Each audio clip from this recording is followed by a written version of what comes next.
शुभ सकाळ सांगमाने ମୁଁ ଆଜି ଏକ କବିତା ପାଠ କରିବାକୁ ଯାଉଛି। ତାର ନାମ ହେଉଛି ସନ୍ଧ୍ୟା। ଏହାକୁ ଲେଖିଛନ୍ତି ଭକ୍ତ କବି ମଧୁସୂଦନ ରାଓ।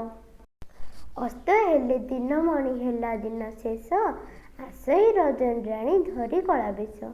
ସନ୍ଧ୍ୟା ହେଲା ବୋଲି ପକ୍ଷୀ ଗଣ, ରାବ ଦେଇ ଯେଝା ବାସେ କରନ୍ତି ଗମନ।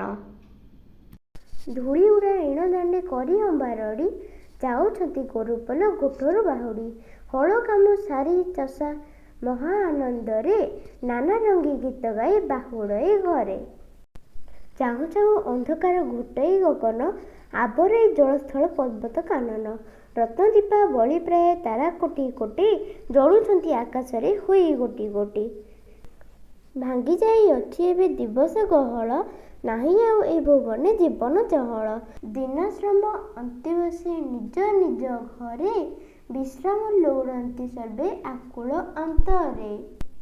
ଧୀରେ ଆସୁଅଛି ନିଦ୍ରା ନର ନାରୀ ଗଣ, ତାହାର ପରଶେ ଏବେ ମୁଦିବେ ନୟନ। ଧନ୍ୟବାଦ ସାଙ୍ଗମାନେ।